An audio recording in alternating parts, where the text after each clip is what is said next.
이재정의 70.5.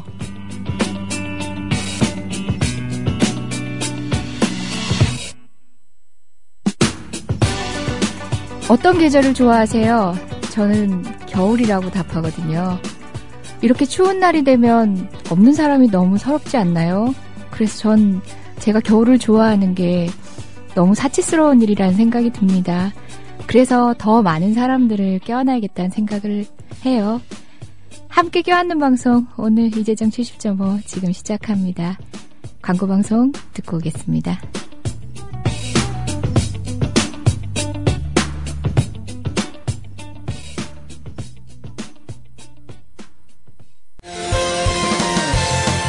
학교폭력 예방 앱 스마트 보디가드. 스마트폰 왕따 문자 등 사이버 학교폭력이 6배 이상 늘었습니다. 학교폭력은 언제나 욕설, 모욕, 협박과 같은 폭력 문자를 동반합니다. 그런 학교폭력 문자만을 감지하여 부모님께 알려드립니다. 미리 알면 예방할 수 있습니다. 구글 플레이에서 학교폭력 예방 전문 어플 스마트 보디가드를 설치하세요. 지금 설치하고 먼저 무료 이용해보세요.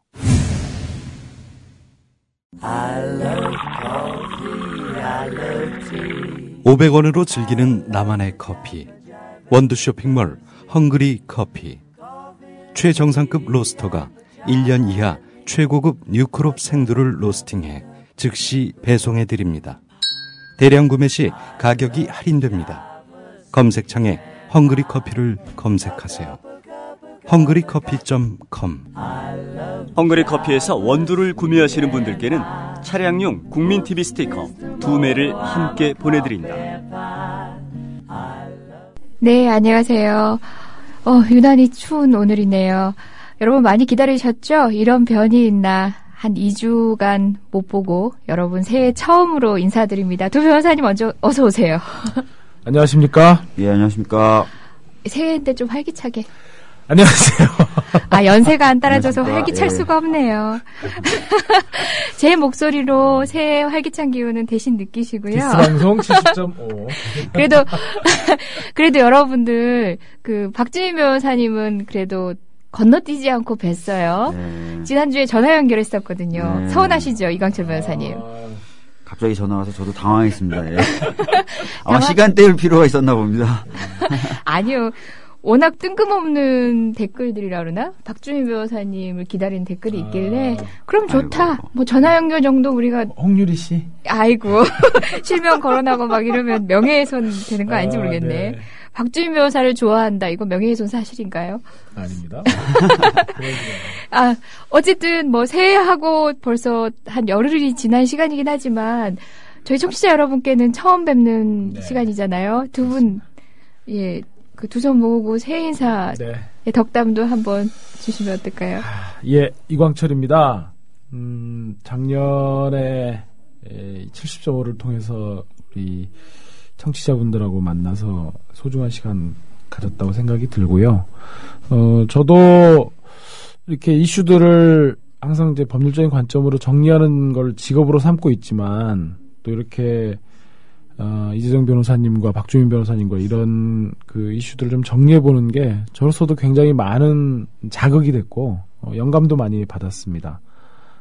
그래서 또 우리 미녀 PD이신 박성재 PD님을 이렇게 뵙게 돼서 영광스러웠고, 올 한 해, 그래서 저는 이제 늘 제가 항상 많은 분들한테 이제 하는 얘기가 좀 그런 얘기거든요. 이게 이명박 정부 때부터 국가보안법 사건이 좀 빈발하고 또 국가보안법 사건들을 제가 좀 하면서 늘 가졌던 마음속에 안타까움이랄까 좀 열받는 거 이런 것들은 이제 이 말도 안 되는 종북 프레임을 어떻게 깰 건가 하는 것들에 대해서 좀 많은 고민들을 좀 해왔었습니다. 근데 요즘 들어서 참 뭐랄까요, 역설적으로 희망을 느끼는 게 우리 변희재 선생님께 제가 진심으로 감사를 드리는데 그 고기를 1,300만 원어치 먹고 300만 원 안 깎아준다고 종북식당이라고 하는 거는 저는 정말 새해 큰 희망을 느끼게 됩니다. 진짜 이게 우리가 그렇지 않습니까? 아무리 어려운 얘기를 이렇게 막 얘기를 해도 막 사람들이 막 몰라 듣는데 이 대가는 딱 한마디 동작 하나로 그냥 딱 정리를 해버리잖아요. 우리 이 변혜재 선생님께서 이 종북 프레임이 어떤 건지를 정말 요즘 몸소 실천하고 계셔갖고 저는 새해 벽두에 큰 희망을 느끼게 되고 그래서 올해는 좀 종북 프레임을 깨는데 우리 변희재 선생님 모시고 한번 열심히 매진해볼까 이런 좀 각오를 좀 말씀드리고 싶습니다. 이런 변이 있나. 그렇습니다. 이런 변이 있나. 예, 박주민 변호사님도. 일단은 뭐 작년 이광수 변호사님 말씀대로 작년에 이제 이재정의 70.5를 같이 하게 되면서 좀 더 많은 분들하고 좀 접촉할 수 있는 기회를 갖게 된 거죠. 상당히 감사드리고요. 좀 더 재밌고 유익한 그런 말씀들을 좀 드릴 수 있어야 되는데, 하여튼 노력을 좀 많이 해야 되겠다는 생각을 하고 있습니다. 예. 그리고 이광철 변호사님 말씀대로 작년에 좀 많이 답답했는데, 올해는 조금 더 좀 희망을 가져볼 수 있는 그런 해가 됐으면 좋겠고요. 많은 분들이 또 노력을 또 그런 방면에서 해야 되지 않을까 이렇게 생각합니다. 예. 뭐 새해 인사와 덕담을 하셔도 역시 변호사님들이셔가지고 참 수려한 말빨로 정말 많은 이미 메시지를 담는 그런 인사를 주시네요. 훌륭하십니다. 그래도 저희 시작하는 마당에 그래도 근간에 소식이 하나 있었는데 우리 승소 변호사 찬양 잠시 하고 넘어가시면 안 될까요? 또 승소하셨어요? 뭐 늘 있는 일이라 뭐 새삼스럽진 않은데 빨리 얘기해 주세요. 빨리. 궁금해요. 기대됩니다. 기대됩니다. 여러분 저번에도 제가 소식을 전했었어요. 뭐 처음 있는 일은 뭐죠? 아닌데 그 김미화의 여러분 CBS 방송이죠. 저희 항소심 판결이 바로 그제 났었습니다. 물론 뭐 바뀔 거라고 생각하진 않았지만 1심 그대로 저희가 방통위에서 제재 조치를 한 것에 대해 취소 소송을 했는데요. 저희가 이겼지요. 우리 만세 한번 불러주세요. 만세. 아닙니다. 뭐 1심 이기고 그냥 항소심 간 거고 실제 계약 관계에서는 성공 보수도 없는지라 만세까지는 제가 감당이 해야 돼. 1심에서 성공 보수 수령한 걸로. 어떻게 우리 김미화 선생님을 상대로 하는 소송을 어떻게 저희가 둘이 김미화 선생님 상대로 저희가 소송을 해야 되나? 성공 보수를 내놔라. 그 프로그램 진행자로서 이제 성공 보수를 내셔야겠네요. 저는 CBS만 생각했었어요. 가만히 생각하니까 지금 계속 김미화의 여러분 이 승소 소식을 안내할 때는 김미화 선생님 얼굴이 계속 인터넷에 회자가 되더라고요. 그러고 보니까 두 채를 달리해가지고 한번 청구해볼까. 근데 그게 우리 변호사들은 그 대리인의 숙명인 것 같아요. 사실 그러니까 재판을 하고 이제 결과가 안 좋으면 안 좋은 대로, 좋으면 좋은 대로 이제 다 저희들이 법정에서 생산한 논리들이 그러니까요. 이 스피커가 다 뭐 피고인은 피고는 이렇게 나가잖아요. 사실 우리가 한 말인데. 그렇죠. 이재정 변호사는 이렇게 안 해줘. 그러니까 뭐 예를 들어서 김미화의 여러분이 제재를 받은 게 잘못됐다 그러면은 막 우리가 이제 논리를 이재정 변호사님이 논리를 만들었고 했는데 막상 이제 언론에는 뭐 김미화는 이렇게 말했다 이렇게 해가지고. 그렇죠. 아주 우수한 변론이었는데 진짜. 여기 저 놓쳐버렸네. 여기 어디 갔어? 어떤 낙원님이 올려주셨나요? 성공보수 안 주면 종북이라고 해주셨네요. CBS 종북! 김미화 종북! 근데 또 그런 프레임에 트라우마가 또 있으시기도 하잖아요. 그렇죠. 우리 김미화 선생님이 너무 고초를 많이 겪으셨으니까 순간 내뱉고도 뜨끔했어요. 저 여기 성공보수 깎으면 종북. 그러게 우리 의뢰인분들이 아셨으면 좋겠네요. 어쨌든 그런 변이 있나 정말. 아무튼 축하합니다. 고생하셨어요. 이까지. 좋은 일입니다. 겸손하겠습니다. 고개를 숙이겠습니다. 지난번 우리 방송 때 변호인 받냐고 이렇게 올려주신 분들이 있었는데 시간이 꽤 지났는데 저 그거 여쭙고 싶어요. 거의 1000만을 향해 가고 있는데 두 분 보셨어요? 전 봤습니다. 저도 봤습니다. 이제는 얘기가 통하겠네요. 저도 뒤늦게 봤었습니다. 두 분 안 오셨을 때 저 혼자 이제 변호인 본 소회를 조금 쫑알거려 보긴 했는데요. 사람들 정말 궁금해 하실 것 같아요. 우리 변호사들이 본 변호인, 특히 또 거기 변호인의 모티브가 됐던 노무현 대통령님은 노무현 변호사로서 또 민변 회원이시기도 예, 했잖아요. 그렇죠. 많은 분들이 네. 또 기억하고 계시고요. 동료로서 함께 활동하셨던 분들이 현재도 민변 회원이시고 한데 어떠셨어요? 변호인 보면서? 저는 뭐 사실은 기대를 굉장히 많이 하고 봤고 그러면 이제 기대를 많이 하고 보면은 실망을 하게 되는 경우가 많잖아요. 물론 조금 실망한 부분도 있습니다. 약간 전개에서 뭐 매끄럽지 않은 부분이라든지 이런 부분도 영화적 있어서. 평가까지 하시는 거예요? 제가 영화 동아리도 하고 그랬었어요. 대학 때. 달리고요. 약간 그런 부분이 있긴 한데 박주민 감독 그 법정에서의 어떤 그런 모습이라든지 그 다음에 처음에 이제 변호인이 되겠다 결심하는 과정 이런 부분은 굉장히 저도 감동을 많이 받았죠. 감동을 많이 받았고 반면에 그 당시의 어떤 시대적인 분위기나 이게 지금하고 좀 비슷하다는 느낌을 계속 가지면서 보게 되더라고요. 네, 맞아요, 그래서 맞아요. 한편으로는 정말 씁쓸하기도 하고 그래서 두 가지 느낌을 가지고 영화를 봤었고요. 나와서는 당연히 술을 한잔 하게 되더라고요. 예. 국밥집은 아니고요. 그 당시 이제 밤에 늦게 봐가지고 연술집이 맥주집밖에 없어서 예, 맥주 마시면서 또 많은 얘기를 했는데 역시 강 변호사님하고 같이 예, 집사람하고 같이 봤는데 집사람은 좀 그런 데서 감동을 받았던 것 같아요.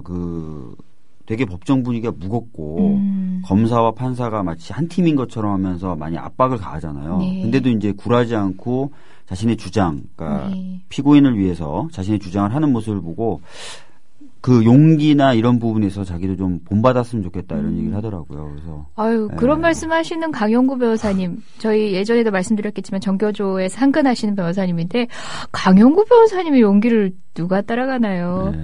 강 변호사님 한번 여기 모셔가지고 그것도 좋네. 부부 특집. 박주민 변호사. 저는 한마디도 못해요 그러면.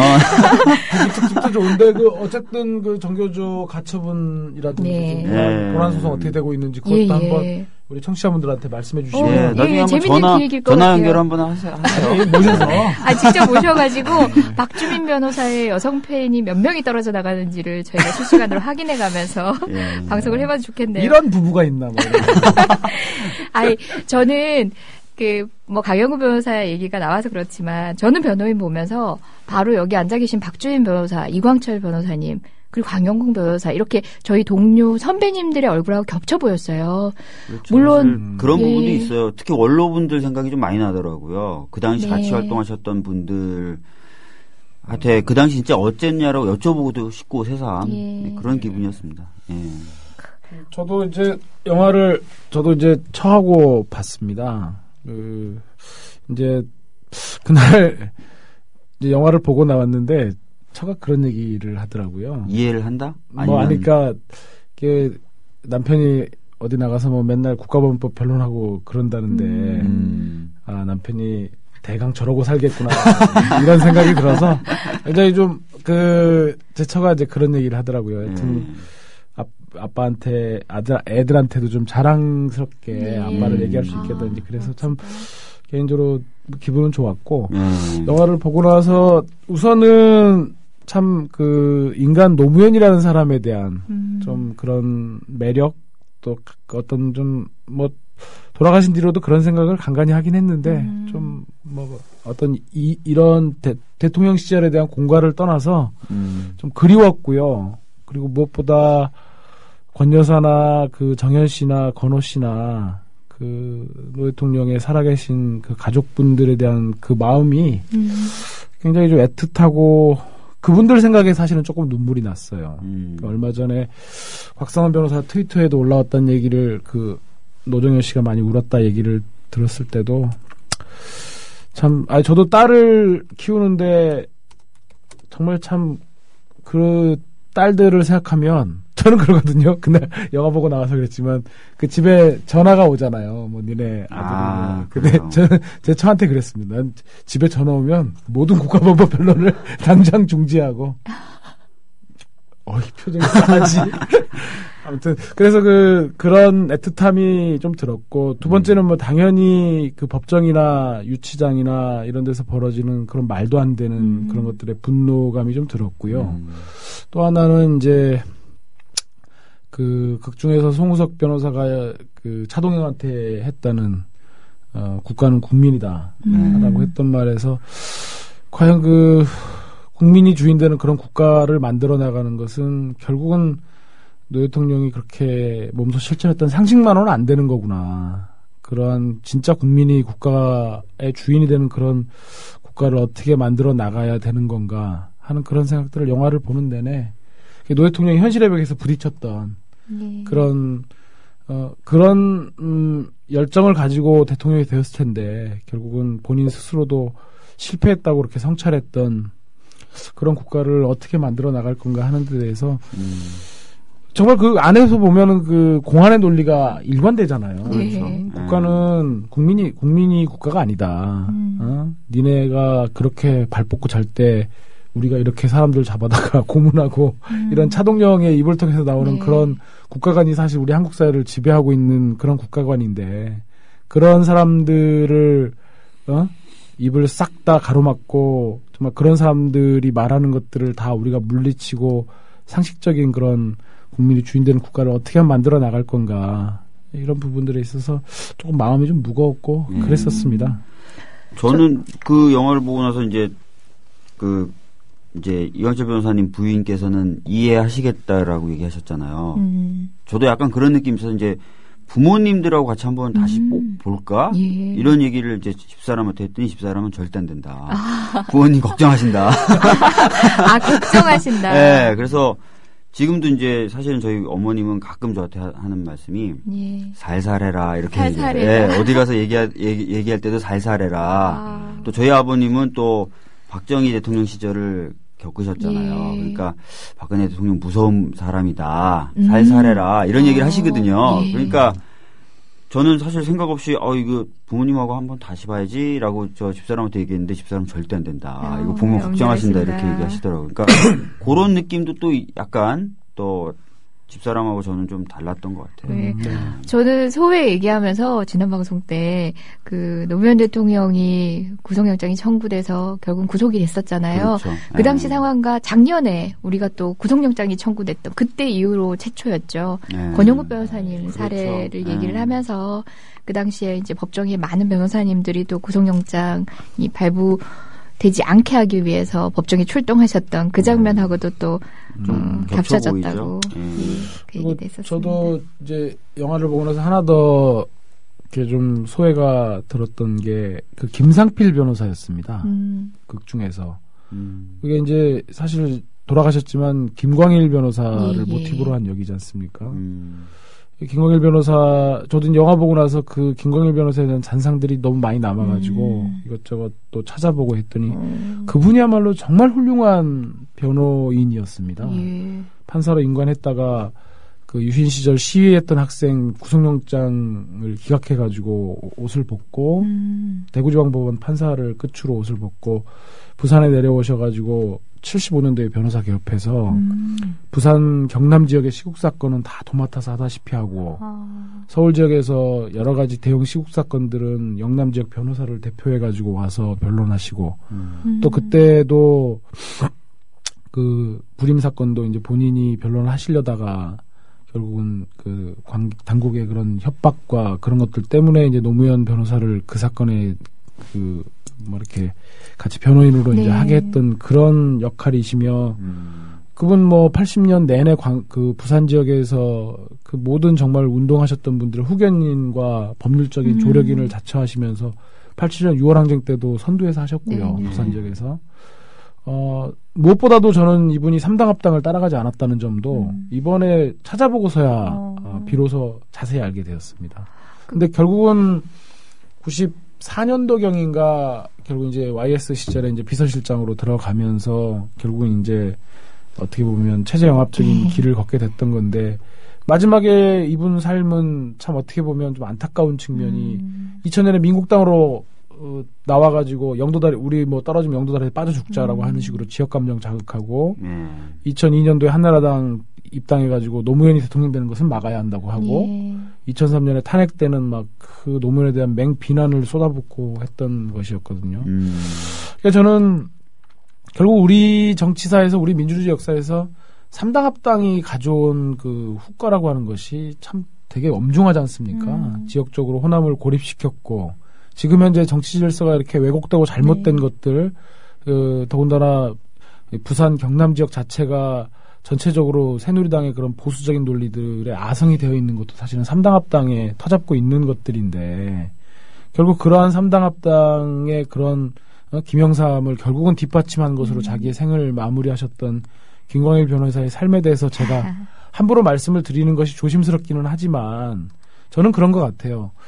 정말 그 시절의 그런 폭압적인 그런 상황 속에서 양심의 목소리에 따라서 그런 여러 가지 쉽지 않은 길을 가시긴 하셨지만 민주주의라고 하는 것에 대해서 깊이 있는 그런 안목이나 이런 것들은 좀 결여돼 있었고 무엇보다도 자기가 발탁했던 더구나 고졸 출신의 변호사가 대통령이 되는 것은 못 보겠다고 하는 그런 아주 소화병적인 그런 생각들이 그분의 그런 훌륭한 삶을 마지막에는 결국은 그렇게 욕되게 좀 마무리하게 된 결정적 원인이 아니었을까 이런 생각을 하면서 참 그 오히려 저는 이제 그 영화를 노무현의 포커스를 맞춰서 보다가 나중에 김광일 쪽으로 이렇게 생각을 정리하면서 참 우리가 한 평생을 일관되게 하나의 마음으로 살아간다라는 게 이렇게도 어려운 일이구나 이런 생각도 들었고 참 우리가 민주주의라고 하는 것에 대한 좀 그 깊은 고민과 많은 공부도 좀 필요한 것이 아닌가. 그래서 인생을 좀 일관되게 사는 것들에 대해서도 한번 생각해 보게 되었습니다. 아니 다른 사람들이 못 보는 부분을 또 이제 많이 고민하시고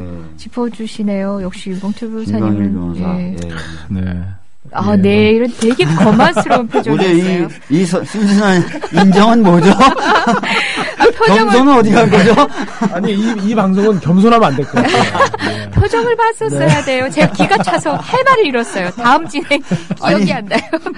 이재정 변호사님만 그러시면 되는데 왜 이강철 변호사님까지 그러시면 저는 어떻게 합니까 이제? 그럴까요? 이재정 변호사님만 그냥 하시도록? 예. 아니, 근데 많은 분들이 궁금해하실 것 같아요. 당시에는 민변이 없었나요? 당시에 민변은 없었죠. 예, 민변은 그러면 언제 생긴 건가요? 현 사무차장님. 사무차장님, 네. 저 그런 거 잘 몰라요, 제가. 설명을 좀 해주세요. 예. 여러분, 서슬퍼렇던 시절에 소위 인권 변호사라는 많은 분들을 기억하실 거예요. 그런 변호사님들의 활동들은 많았고, 또 따로 또 같이 많은 분들이 시구사건 변호하시면서 심지어는 감옥에까지 가시기도 했었습니다. 다만 민변이라고 이렇게 이제 조직적인 통합체가 만들어진 거는 87년도 이후입니다. 그 당시에 이제 있던 몇 개의 조직이 합해지면서 89년도죠. 정법회인가요? 예, 정법회와 개가 합쳐진 거죠. 예, 정법회와 청년변호사회 둘이 합쳐지면서 이제 민변이라는 조직체를 갖추게 됐지만 그렇다 보니까 좀 더 시국 사건에 대해서 일사불란하게 대응을 할 수 있게 됐죠. 많은 분들이 민변하고 또 의지할 수도 있게 됐고 그 전에는 개별 역량에 많이들 기대셔서 우리 원로 변호사님들은 진짜 일당백하시면서 많은 고초를 겪으셨죠. 한승원 변호사님 생각도 났었어요. 네. 인혁당 변호하시다가 실제 본인이 그 감옥에 그 죄수복을 입고 있으면서 자기가 변호했던 그 사람이 형장의 이슬로 사라졌다는 얘기를 그 안에서 들으신 거예요. 그 마음이 어땠을까? 저는 그런 상상도 해봤었는데 변호인이라는 그 씬이 주는 여러 가지 이야기들이 더 과거의 일이기도 했고 지금 현재의 모습이기도 한 것 같아요. 네. 맞습니다. 권영국 변호사님이 이제 지난주인가요? 한겨레 토요판에 이제 룻보 동행 기사로 한번 소개가 되었습니다.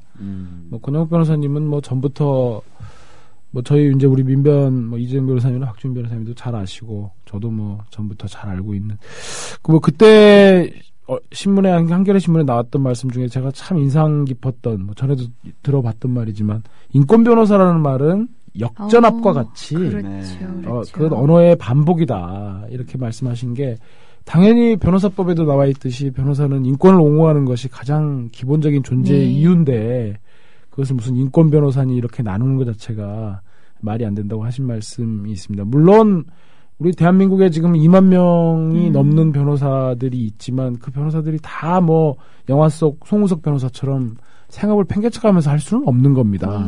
그렇지만 기본적으로 우리가 고시 공부하면서 또 혹은 법학에서 공부하면서 배웠던 헌법의 그 정신만 좀 떠올린다고 하면 변호사들이 기본적인 인권을 옹호하고 또 사회 속에서 벌어지는 그런 인권 침해 폐단들에 조금만 더 관심을 갖고 주의를 기울인다면 우리 사회는 훨씬 더 정말 아름다운 사회가 될 것으로 그렇게 생각이 들거든요. 이 변호사들이 인권을 옹호하기는커녕 물권 변호사들로만 다 돼가지고 참 돈 많이 벌고 그러면 훌륭한 변호사가 되는 것처럼 하는 이 세태도 예. 참 그 권영 변호사님 인터뷰를 보면서 많이 좀 안타깝고 그랬었습니다. 그러게요. 우리 민변 변호사님들이 주로 듣는 얘기가 인권 변호사 누구누구 뭐 이렇게 얘기하면 되게 쑥스러워 하시잖아요. 정말 요즘에 인권 변호사라는 표현 잘 안 쓰고 공익 변호사라는 표현을 좀 바꿨죠. 예. 그래서 그 말 자체에도 모순이 있는 말인데다가 그러니까 변호사라면 본디 인권을 옹호할 수밖에 없는 게 당연한 건데. 근데 뭐 현실을 보면은 뭐 제가 아시다시피 뭐 이게 사실은 권영국 변호사님 말씀처럼 그렇게 돼야 되는데 실제로는 변호사들이 좀 그렇지 않은 경우가 많죠. 저는 사실 제가 소송하면서 만났던 상대방 변호사님들이 뭐라고 하기는 어려운데 이런 경우도 있었어요. 그러니까 뭐라고 해주세요. 뭐라고 하려고요 지금. 대학교의 학칙 중에 보면은 헌법에도 맞지 않은 학칙들이 많습니다. 뭐 학내에서 집회를 할 경우에 총장의 사전 승인을 받아야 된다. 헌법에 완전히 정면으로 충돌하는 거죠. 뭐 그런 내용을 가지고 이제 법정에서 다투는데 상대방 변호사가 이렇게 얘기하는 거예요. 자기가 조사를 해보니까 다른 대학들도 다 똑같은 학칙을 갖고 있다. 따라서 아무 문제가 없다. 이렇게 얘기를 하는 거예요. 그래서 다른 학교도 문제가 있다라고 얘기하는 게 맞다. 저는 그렇게 얘기를 했는데 이제 이분의 생각 속에는 뭐 서울대, 고대 뭐 다 이런 학칙을 갖고 있기 때문에 이 학칙은 문제가 없다가 당연한 사고의 결과인 거죠. 그래서 굉장히 놀랐었는데 저희들이 생각하는 것과 달리 생각하시는 변호사님들도 많은 것 같다. 그런 생각이 들 때가 많잖아요, 사실은. 예. 그렇죠. 그러니까 법률가로서의 기본적인 마인드만 갖고 있다면 소위 말하는 리걸 마인드에서는 조금 전에 얘기하셨던 다른 학교도 그런데요 하는 얘기는 법률가 리걸 마인드에서는 나올 수 없는 얘기인데. 사실 그렇죠. 예. 네, 직업적인 어떤 기준만 있어도 사실 그런 주장 안 하셔야 되는 것들이 많은데 좀 안타깝긴 하네요. 변호 세 분? 두 분? 저를 포함하여 세 분 변호사님. 일신 2인. 예. 변호 활동 하다가, 나 이때 정말 용감했던 것 같아. 하고 스스로 고초를 감당하셨던 경험. 제가 이광철 변호사님을 염두하고 꼭 얘기한 건 아닌데. 저요? 고초를 겪으신 경험. 우리끼리라도 우리 미화 한번 해봐요. 저는 아주 양순한 변호사입니다. 예. 양같이 순한 변호사. 빨리 얘기하세요. 빨리 얘기하세요. 이세직고 하세요. 글쎄요. 딱히 떠오르는 장면은 없네요. 근데 보통 변호사들이 용기 있게 나가면 판결이 좀 안 좋게 나오더라고요. 그래서 저는 약간 하긴 그런데 빨리 얘기하세요. 저는 제가 여쭈은 취지에 맞는 사례인지 모르겠지만 저희 이광철 변호사님이 또 다른 닉네임이 뭐죠? 셰파이퍼 변호사라고 조선일보에서 매도했던 적이 있습니다. 중앙일보에서 매도했던 적이 있습니다. 촛불 집회에 참여했다가 기소가 되신 분을 변호하는 과정에서 다른 취지의 말이 그 보수 언론기는 다르게 들리나 봅니다. 우리하고 다른 언어를 쓰는지 아니 셰파이퍼를 변호사가 옹호할 수 있느냐라는 식으로 기사를 썼었죠. 근데 결과적으로 어떻게 됐죠? 저희 민변 돈 벌었습니다. 이광철 변호사님 사무실 영업하시면서 못 번 수익을 중앙일보로부터 중앙일보. 네, 손해배상에서 그게 사실은 제가 법정에서 무슨 용기 있게 뭘 얘기했다거나 그런 것은 아니고요. 그게 전말은 그렇습니다. 2008년도 촛불 집회 사상 이제 최초로 구속이 되신 윤모 씨라는 분이 계시는데 이분이 노숙자세요. 노숙자인데 사실은 이제 이분이 영장을 이제 촛불 집회가 이렇게 쭉 진행되다가 이제 갑자기 중간쯤에 막 버스에다가 줄 걸고 막 이렇게 막 끌어당기고 그러니까 몇몇 분들이 그리고 막 경찰 버스 위에 올라가서 이제 막 방석 뭐라고 그러나요? 방석창 이런 거 막 뜯어내고 그런 적이 있었어요. 그래갖고 두 분이 영장이 청구가 됐다가 한 분은 기각되고 이제 윤모 씨만 이제 구속돼가지고 첫 재판이 이제 구속자로서는 첫 재판이 열려가지고 그날 저는 몰랐는데 법정에 이제 기자가 3분이 와 계셨던 네. 모양이에요. 중앙일보 경향신문하고 연합뉴스 기자가 와 있었는데 이제 제가 뭐 그 구속영장 실질심사 때부터 들어가서 했기 때문에 이분은 사실은 노숙자기 때문은 아니죠. 뭐 노숙자라고 해서 정치의식이 전혀 없거나 그런 건 아닌데 이분은 이제 사실 노숙자의 삶이라고 게 얼마나 재미없습니까? 밤마다 오늘은 어디 가서 자지, 오늘은 어디 가서 술 한잔 얻어먹나, 이런 실존적인 고민을 하다가 촛불 집회가 열리니까 얼마나 좋았겠어요. 광장에 막 밤마다 연대하는 느낌도 들고. 예, 사람마다 바글바글하고. 그리고 이게 우리가 사람이라는 게 각박한 삶 속에서는 정말 막 악의가 되고 그렇지만 열린 광장에서 정말 민주주의를 위해서 만난 사람들은 이렇게 호승심이 서로 이렇게 이게 부각되잖아요. 네. 그러다 보니까 감정인지 알 것 사람들에 같아요. 대해서 정말 여유가 있어지고 넓어진다고요. 노숙자를 봐도 그 전에 막 이렇게 찡그리고 이게 아니라 노숙자도 왔구나 해가지고 술도 주고 밥도 주고. 그러니까 이 양반은 정말 그 촛불 집회가 너무 좋았던 거예요. 그래갖고 이제 구속이 되니까 첫날 막 유치장에 있는데 못 견뎌 했어요. 막 변호사님 내보내주세요. 막 울고 막. 그래갖고 원래부터 그럴 생각이었지만 빨리 인정하고 첫날 재판 마치고 빨리 집행유예로 어차피 줄을 잡아당긴 건 잘못된 거니까. 그래서 이제 그러려고 해가지고 증거 기록을 복사했는데 증거가 무려 500쪽이나 되는 거예요. 그걸 봤더니 더 엉망인 거는 100쪽가량이 이분 얘기고 나머지 400쪽은 이분이 체포되고 나서 2시간 44분 있다가 처음으로 쇠파이프가 나왔거든요. 촛불 집회. 그 나머지 400쪽이 다 쇠파이프 얘기인 거예요. 그래서 내가 그때 이제 제가 2008년도 이제 그 변호사 이제 경력이 2년 차여가지고 도저히 내가 배운 지식으로는 이건 본인과 관련성이 전혀 없는데 그래서 제가 첫 기일날 100페이지는 증거 동의를 해주고 나머지 400페이지를 증거를 부동의했더니 검찰이 물어보더라고요. 증거 부동의하는 이유가 뭐냐? 그래서 제가 그랬죠. 아니 이게 이 사람이 쇠파이프를 든 것도 아니고 이 사람이 쇠파이프 들라고 지시한 것도 아닌데 왜 이 사람 증거에 쇠파이프가 나오는 거냐? 그랬더니 이제 판사 그게 오히려 검사가 그러더라고요.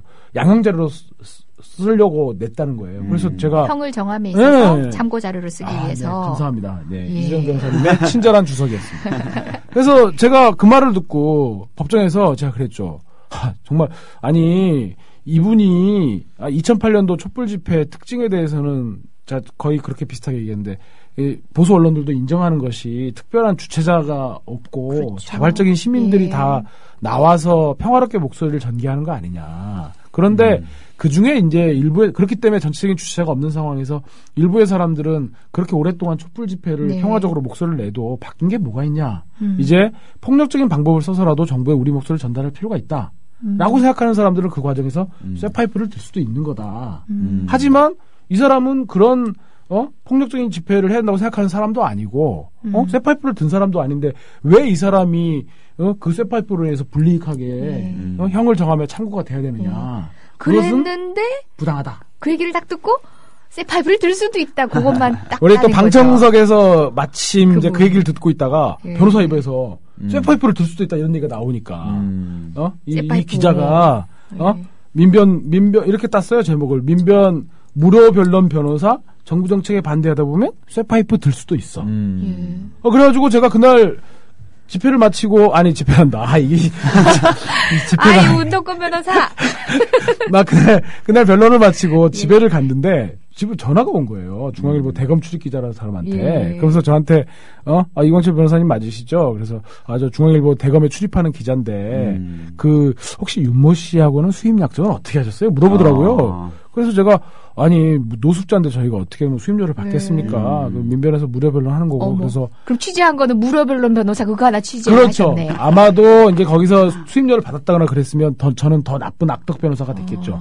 어쨌든 그래서 이제 민변 그렇게 나갔던 거고 그날 그런 기사가 났다길래 저는 좀 황당했어요. 이런 게 기사거리가 되나.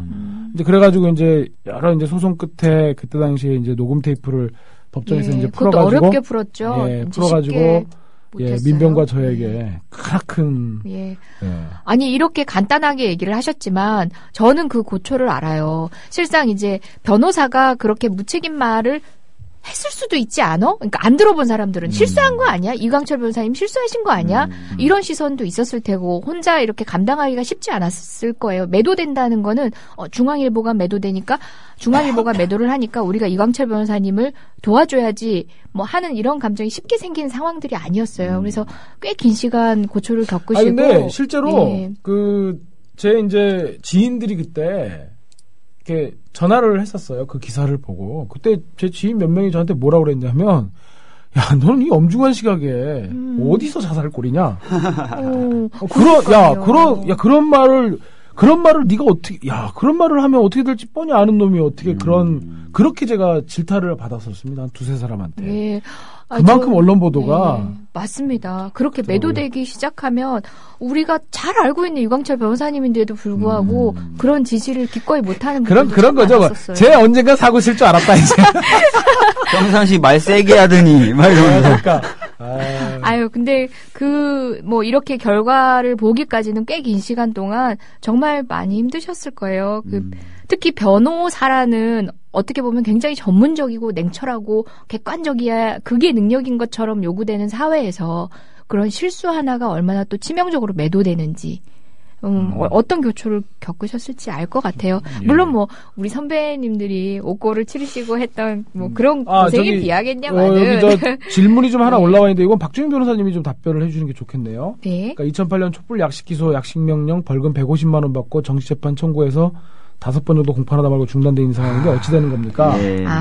이게 왜 그러냐면요. 지금 그 당시 이제 대부분 많이 적용됐던 법률이 집회 및 시위에 관한 법률 집시법 10조의 야간 집회 금지 규정이에요. 근데 그 규정 중에 야간 집회 부분은 이제 위헌이다라고 판정이 나왔는데 시위 부분이 아직 남아 있어요. 예. 근데 아시다시피 이제 행진을 하고 즉 장소적 이동을 하는 집회를 시위라고 하는데 시위 관련 부분은 아직 헌재에 남아 있습니다. 그러다 보니까 법원에서는 집회가 위헌이 나왔는데 시위는 당연히 위헌이 나올 것이다라고 생각을 하고 지금 어차피 위헌 나오면은 다시 이제 판단을 해야 되니까 그렇죠. 위헌 나올 때까지 재판 절차를 중지시켜 두자라고 해서 지금 중지가 돼 있는 겁니다. 많은 분들이 네. 그렇게 돼 있죠. 그렇죠. 근데 문제는 헌재가 이 당연한 위헌 결정을 안 해주고 있다는 거예요. 지금 거의 3년이 다 돼가고 있는데 결정을 안 해주고 있는 왜 헌재가 이걸 결정을 안 해주는지 저희도 참 모르겠고 기회 있을 때마다 저희는 빨리 결정을 해달라고 요구를 하고 있거든요. 근데 정치적 고려를 하는 것인지 결정을 안 해줘서 지금 많은 분들이 지금 자기 재판이 어떻게 돼가는지 너무 궁금해하시는 그런 상황이 돼가고 있어요. 그 당시에 그 야간 집회 부분에 대해서 위헌 결정이 나오니까 헌법 불합치라고 위헌이다 이런 얘기입니다. 얘기입니다. 깐깐하셔. 죄송합니다. 이것도 말을 못해. 그런데 그런 취지 자체를 보면은 이거는 집회하고 시위를 구분해서 적용할 수 있는 법리가 아니거든요. 그런데도 불구하고 그래? 그러면 같은 조항인데 집회 부분은 그러면 위헌이라고 얘기한다면은 시위 부분은 아직 살아있네? 하고 시위 부분으로 공소장 변경도 하고 검찰이 그걸 계속 유지시키기 위해서 정말 훌륭하신 것 같아요.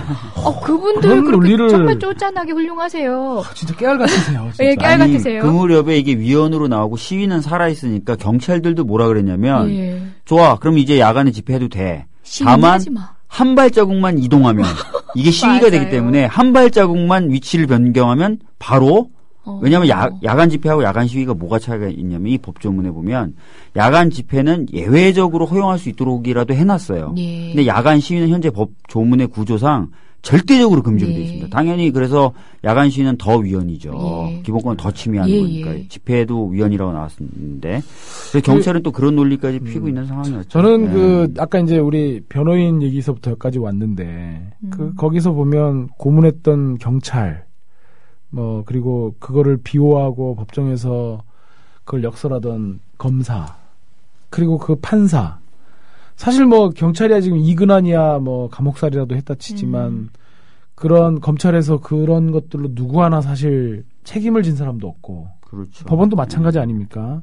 그나마 법원은 노무현 정부 시절에 포괄적으로 과거사에 대해서 이용훈 대법원장이 사과라고도 하는 그런 제스처라도 취했지만 검찰은 그마저도 거부했거든요. 조직적으로. 맞습니다. 집단적으로 과거의 유신 시대라든지 권위주의 시대의 그런 검찰의 그런 잘못된 모습들을 한 번도 반성하거나 그런 적이 없습니다.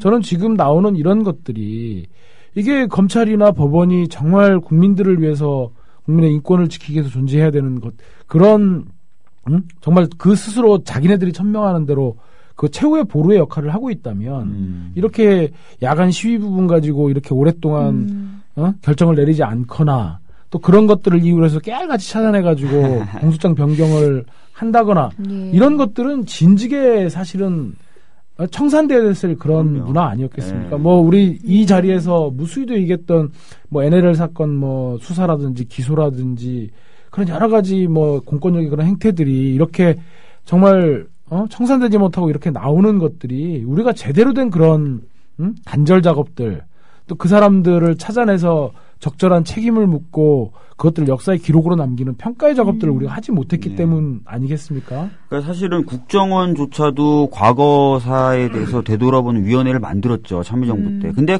검찰은 안 만들었어요. 네. 그래서 정말 과거에 자기가 잘못했던 부분에 대해서 이제 되돌아보는 그런 기회를 전혀 안 갖고 있고 이제 사실은 이제 다음 주에 보면 좀 그 기념비적인 사건이 하나 있죠. 강기훈 유서대필 사건. 이건 사실은 경찰이라기보다는 검찰이 주도적으로 증거를 조작했다는 의혹을 받고 있는 사건이에요. 근데 보도 나온 거 보셔서 다들 아시겠지만 이게 이제 유서가 대필된 게 아니다. 돌아가신 김기설 씨의 필적이 맞다는 그것까지 다시 나왔죠. 그래서 국가수에서 다시 나왔죠. 그래서 이 부분에 에서 재심에서 이제 아마 판결이 바뀌게 될 거예요. 근데 이것도 이제 재심 결정이 되기까지가 너무 오랜 딴 사건에 비하면 너무 오랜 시간을 끌었는데 그것도 이제 검찰 눈치를 봐서 그렇다라는 비판을 많이 받았었어요. 법원이. 근데 아마 이게 좀 판결이 바로 잡히고 그렇게 되면은 이제 검찰도 좀 반성하는 모습을 좀 보여주는 그런 게 있었어요. 요거 여담인데요. 그 강기훈 씨의 바로 누이 되시는 분, 여동생분이 또 오빠가 그렇게 탄압당하는 모습을 봤었고 시대에 대해서 눈을 뜨고 난 뒤에 인권 변호사, 그 역전압, 그렇죠. 인권 변호사의 꿈을 꾸신 거예요. 그래서 변호사가 되셔서 저희 민변에서 활동하고 계신 또 변호사님이십니다. 강은옥 변호사님. 예. 그리고 또 인권위에서 또 열심히 활동하시다가 그때 헌병철 사태였나요? 뭐 그 즈음에서 결국은 나오시게 되기도 강은옥 했죠. 변호사님이 제가 연수원 동기고 연수원 때부터 알고 지는데 제가 너무 게을렀군요. 제가 그때 다른 데는 들을 수 없는 비화. 저도 강은옥 변호사님이 동생분인지 모르고 강기훈 유서대필 사건 제가 하고 있다 막 얘기했더니 조그맣게 제가 동생이에요 이렇게 얘기하시더라고요. 아니 그러니까 저는 정말 뭐 직업으로서 한 사람의 변호사이기 전에 정말 한 사람의 시민으로서 제가 참을 수 없는 그런 그 분노를 느끼는 때가 그런 때입니다. 그 강기훈 유서대필 사건도 그 강신욱 대법관 그 양반 검사 시절에 했던 사건인데 맞죠. 그 양반 대법관으로 승승장구해가지고 그러고 있죠. 불임 사건에 명백히 그런 고문과 이런 것들을 조작하는데 비호하고 방조했던 최병 맞나요? 최병국 검사 지금 국회의원 하다가 지금 이제 변호사 하고 있고 당시에 그 검사장으로 나왔다는 고영주 검사도 그 무슨 피해자들이 자기 방에 들어오자마자 뭐 검사님 뭐 해방되면 당신은 뭐 숙청감이라느니 이런 얘기했다 그러고 뭐 문재인도 종북이라고 그런다 그러고 정말 그 뭐 영화가 그 사람들을 미화했다고 전혀 그러지는 않지 않습니까? 당시에 있었던 실화를 바탕으로 했던 얘기들인데 그런 사람들을 무고하게 잡아다가 그 가혹한 고문을 해대고 그런 것들이 지금도 무슨 떳떳하게 잘 됐네 하면서 대한민국 우리가 아니면 대한민국이 아니를 누가 지키려 하는 것들이 저는 결과적으로 정말 우리가 해방 이후에 친일파를 제대로 청산해내지 못한 그 역사에서 저는 비롯된다라는 생각들이 그거 사실은 또 멀리 볼 필요도 없는 게요. 바로 오늘 좀 화제가 되고 있는데요. 저 눈빛으로 느꼈습니다. 그 민주노총 건물에 난입했었던 그래서 결과적으로 뭐 아무런 성과도 못 내고 비난만 받았던 그 일에 관련됐던 경찰들이 줄줄이 승진을 했다 그러고요. 그렇죠. 그 가운데 그 진짜 나쁜 새끼들입니다. 우리 진짜. 권은희 과장. 반면에 권은희 과장 은 승진 대상에서 누락이 되고 또 우리 또 이재정 변호사님이 그렇게 싫어하는 남대문 대통령이라고 불렸던 최성령 과장도 승진을 한 걸로 나와서 지금 많은 사람들이 이게 청산돼야 될 과거가 청산해야 할 현재로 또 다른 과거를 만들고 있습니다. 이게 얼마나 지금 우리 현실에서 웃기지도 않는 일이 벌어지고 있냐면 제가 최근에 정말 황당한 일을 겪었어요. 제가 뭐 어디 재판부라고 말씀드리진 않겠지만 배석 판사가 그 지역에서 운동하고 활동하시는 분들이라면 다 아는 지금 마침 그 지방에 가 계시는데 그분이 그 지역에서 대학 졸업하시고 운동을 굉장히 열심히 하셨나 봐요. 연대 사업부장을 하시면서 지역에서 활동하는 사람 모르는 사람이 없어요. 근데 판사로 딱 내려오고 나서는 그 지역에 있는 활동하시는 분들하고는 아는 척도 안 한답니다. 이게 정말 그렇게 올바르게 고민하면서 살아가고자 했던 그런 과거가 그 조직 안에서는 드러내서는 안 되는 정말 부끄러운 과거인 거예요. 자기 삶의 그 조직 안에서의 자기의 나아갈 바에 네. 걸림돌이 되고 저해가 된다라는 거죠. 최소한 중립적이고 공평하게만 취급해 주는 것을 바라는 것도 어려운 상황이 되어버리는 겁니다. 그러다 보니까 그분은 오히려 지역에 있는 분들하고 오히려 얼굴도 마주치지 않으려고 하고, 아니, 다른 뭐 경찰대를 나온 판사님들이라든가, 다른 국가기관에 있다 나온 판사님들은 그것을 자랑스럽게 내세우고, 떳떳하게 얘기하고 있는데, 과거에 그렇게, 열심히 활동했다라고 하는 것들이 그 조직 안에서는 숨겨야 되는 이런 우스꽝스러운 일들이 실제로 벌어지고 있는 거죠. 그러니까 지금 권은희 수사과장도 어떻게 보면, 그분이, 예? 변호사로서 대선 국면에서 그 수사 때 보여줬던 그런 나름의 일관된 원칙과 그런 모습들은 우리 경찰 조직이 보고 배워야 될 모범으로 칭송받았으면 칭송받았지 그것이 배척돼야 될 이유는 아니지 않습니까? 그런데 그런 사람들이 하나둘씩 배척되고 윤석열 팀장 같은 분들도 조직 안에서 왕따가 되고 이러는 것들이 결과적으로 우리가 제때 청산했어야 될 그런 과거의 전비들을 청산하지 못한 것과 저는 굉장히 관련성이 있다는 생각이 들어요. 민주노총 강제징용 과정에서 뭐 그걸 공이라고 해야 되나요? 그 과를 책임져야 될 사람들이 만약 승진 대상자의 명단을 올렸다가도 누락돼야 할 정도의 과 아닙니까? 그 사람들이 모두 승진을 했다는 자체도 그러니까요. 정말 어이없는 일이죠. 아마 뭐 책임져야 될 사람들이. 예. 내락이 있었던 거 아닌가라는 생각까지 들 정도예요. 네. 이번에 좀 비난을 받더라도 니네들이 과감하게 해주면 얼마 후에 있을 인사해서 뭐 좀 해주겠다. 혹시 뭐 이런 게 있지 않았었나. 그렇지 않고서야 그렇게 과감하게 대규모 병력을 동원해가지고 그런 생각까지 든다는 거죠. 저희 뭐 준비한 다른 이슈 하기 전에 제가 간단히 공지사항 하나 안내를 드릴게요. 저희 경남 지역 조합원 분께서 올려주신 것 같은데요. 왕사가지님 올려주셨어요. 경남 지역 신년회가 있습니다. 국민TV 조합원 경남 지역 신년회가 있는데요. 2014년 1월 18일 다음 주네요. 다음 주 토요일 오후 5시 함안군에 있는 장영선님의 농장에서 있다고 하십니다. 저희 어머님 고향이 함안이에요. 아, 그러세요. 조합원 육지도 농부님의 고구마 빼떼기 그리고 또 조합원 산골지다 황금알님의 녹차비누 이런 후원도 있으시고요. 선물도 받으실 수 있고 바비큐 파티로 조합원분들과 훈훈한 시간 보내실 수 있겠네요. 공지에서 알려드렸습니다. 예, 저희 뭐 그래도 놓치고 갈 수 없는 이슈들이 또 있지요. 저희 박주민 변호사님 지난 방송 때 전화 연결을 했을 때 그때 이남정 열사님 관련해서 또 경찰 유품을 받으러 참여도 하시고 또 경찰이 은폐하려는 그 현장을 직접 목격하시고 싸우시고 유품을 받아내시고 하는데 또 힘쓰고 계시더라고요. 그 말씀 먼저 들어볼까요? 사실 뭐 1월 1일이었어요. 네, 1월 1일이었고 맞습니다. 제가 1월 2일 날 이사를 하는 때여가지고 그리고 또 12월 31일부터 제가 몸살을 막 앓고 있었었는데 이제 전화가 온 거죠. 전화가 와서 저는 이제 그 전날 이강철 변호사님이 이런 일이 있습니다라고 그 카톡을 주셨잖아요. 그래서 그 일은 알고 있었는데 특별하게 뭐 어떤 경찰과의 관계에서 문제가 생길 거라고 저는 생각도 못했는데 좀 도움이 필요하다라는 말씀을 하시더라고요. 그 장례식장에 계신 분이. 그래서 급하게 이제 갔죠. 갔는데 이미 이제 뭐 보도는 슬슬 그 채무 관계 때문에 돌아가신 것처럼 이렇게 보도가 좀 나오고 있는 상황이었어요.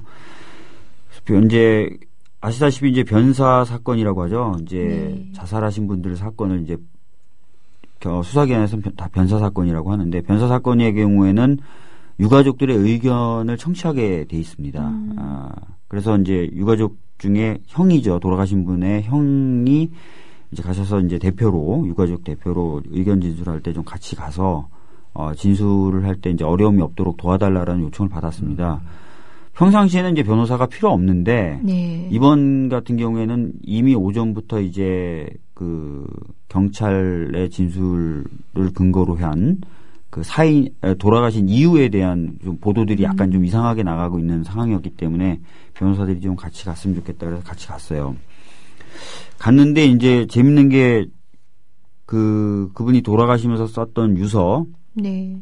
담긴 다이어리를 제가 보여달라고 했습니다. 가서 보여달라고 했는데 전부 국과수에 보냈기 때문에 보여줄 수가 없다 그러는 거예요. 예. 그래서 황당하죠. 아니 유가족이 유류품이 뭐가 있는지 확인을 한 다음에 국과수에 보내든지 해야 되는데 어떻게 너희들 마음대로 국과수를 보내냐. 다 꼭 보여달라고 하니까 국과수에 보여서 계속 안 된다는 말만 하는 거예요. 그래서 한참을 싸우니까 조금 있다가 태도가 약간 바뀌어서 자기들이 유류품 돌아가신 분이 가지고 계셨던 그 물건에 사진을 찍어 놓은 것하고 목록을 작성해 놓은 게 있으니까 그걸 보고 만족을 하라는 거예요. 너무 황당한 거죠. 그래서 제가 완전히 표정을 그때부터는 바꾸고 계속 그래서 그렇게 하면은 나가서 기자들 상대로 경찰들이 안 보여주기로 했다. 안 보여준다라는 말을 하겠다라고 하니까 갑자기 약간 비상이 걸렸나 봐요. 다들 나가시더니 회의를 하고 들어오시더라고요. 그러더니 보여주겠다라고 태도를 바꾼 거예요. 그래서 이제 그 의견 진술하는 과정에서 이제 그 물건들이 올라서 이제 그 유류품들 직접 다 눈으로 봤는데, 눈으로 보는 과정에서 이제 제가 이제 그 유서 쓰신 것도 이제 봤는데 어차피 저희한테 줄 거니까, 그리고 이미 보도는 이상한 식으로 자꾸 나가니까 그 유서 부분은 제가 사진을 찍어서 가지고 나가겠다. 뭐 사진 찍는다고 해서 이게 현상이 변경되거나 그런 게 아니잖아요. 그렇죠. 그리고 사진이라는 게 제가 조작을 해서 뭐 이렇게 할 수 있는 것도 아니고, 그러니까 했는데 절대 안 된다는 거예요. 사진 촬영도 절대 안 된다.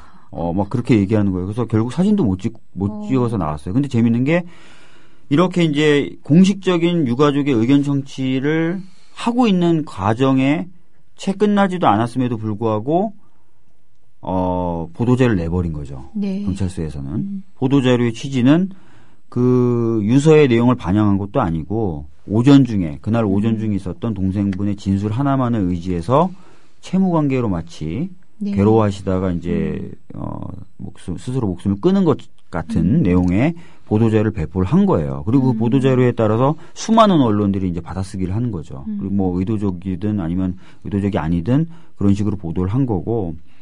그래서 나와가지고는 그걸 좀 정정하고 수습하는데 좀 많은 애를 썼고요. 근데 재밌는 게 그 다음날 이제 그 유류품을 직접 실물로 이제 인도받으려고 또 갔는데 그날 이제 제가 받았던 전화가 있는데 두 통이 있는데 한 통이 한겨레 기자분이었어요. 네. 한겨레 기자분이 전화를 와서 뭐라 그러냐면 자기가 이제 제 말을 듣고 수사과장한테 물어봤대요. 왜 유류품을 그날 안 줬냐 하니까 수사과장은 이렇게 얘기했대요.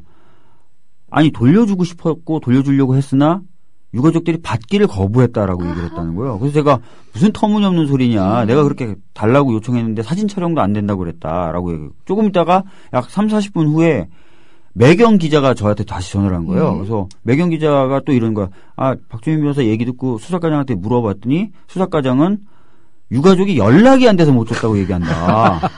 면상 보고 얘기를 그렇게 따지고 물었는데. 네, 그래서 막 그렇게 우리가 그렇게 문제 제기를 했었다라는 얘기 한 거죠. 근데 재밌는 게 이 수사과장이 기자들한테 자기 변명을 하는 것도 일관되지 못하게 하고 있는 거예요. 그만큼 캥기는 게 많았고 웃기는 거였죠. 근데 결과적으로는 뭐 경찰이 의도하지 않았던 이 돌아가신 분이 스스로 목숨을 끊은 이유에 대해서는 채무 관계 때문이라는 보도가 굉장히 많았었던 거고 그 이후에 저희들이 정정하기 위해서 노력을 했지만 제대로 정정이 이제 안 됐던 부분들 그런 결과가 결국은 나왔던 거고 그래서 저희들은 이 행태들 유류품을 안 주려고 했었던 거 유류품에 대해서 사진도 못 찍게 했던 거 공식 의견 청취가 있는 과정에서 채 끝나기도 전에 그 공식 의견 청취 과정 내용이 반영되지도 않은 보도자를 냈던 거 이걸 종합해 봤을 때 이것은 이 돌아가신 분의 어떤 의도를 왜곡하려고 했었던 게 아닌가라는 의심을 가지게끔 이제 경찰이 행동을 한 거죠. 예. 물론 경찰도 이렇게 변명을 해요. 분명히 동생이 그런 말을 했던 건 사실이다.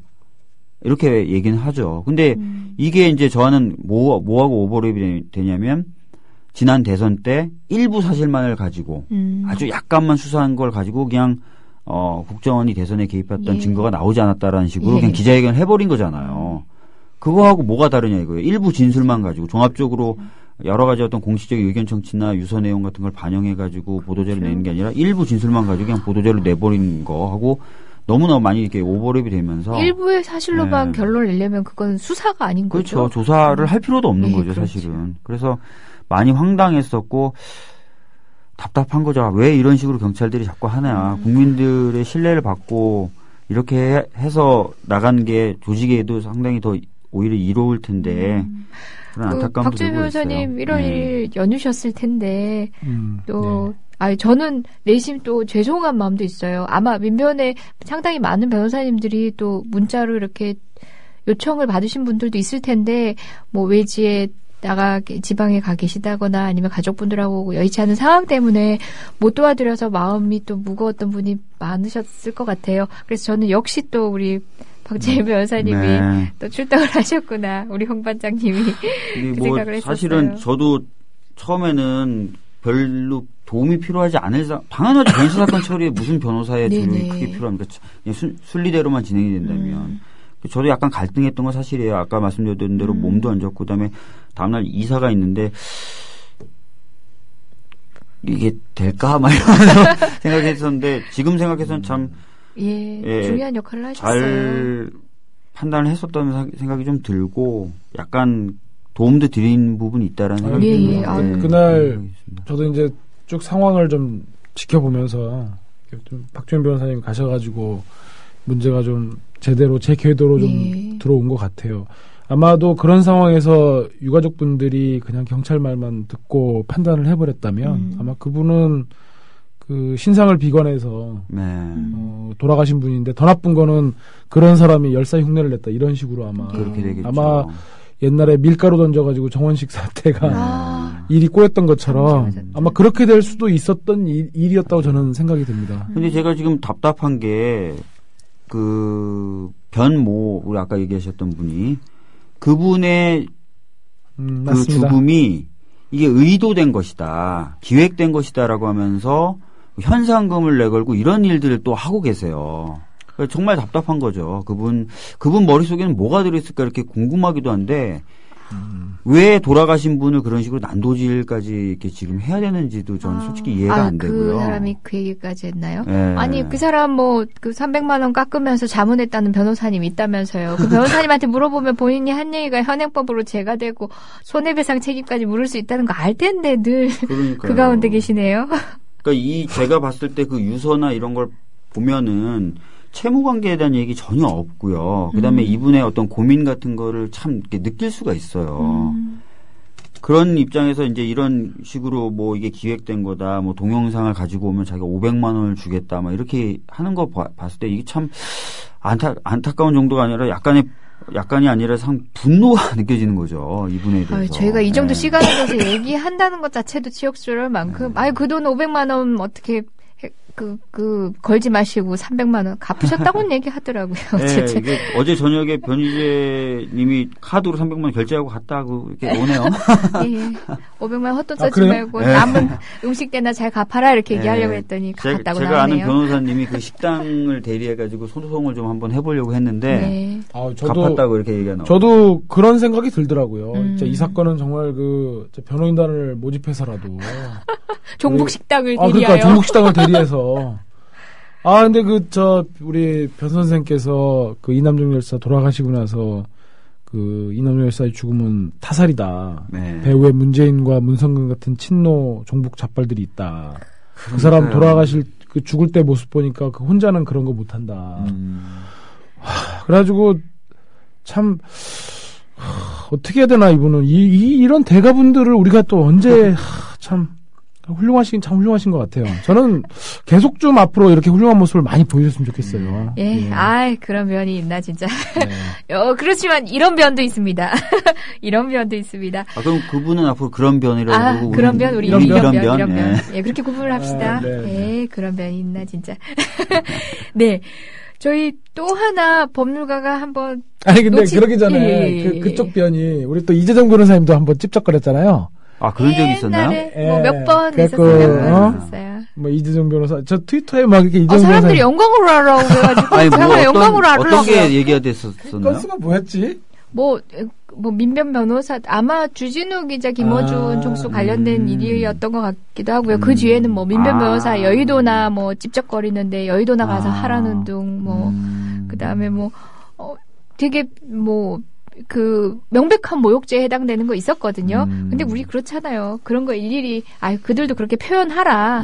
그런 거 가지고 무슨 형사고소하냐라는 입장이니까 또 그렇죠. 표현의 자유. 예.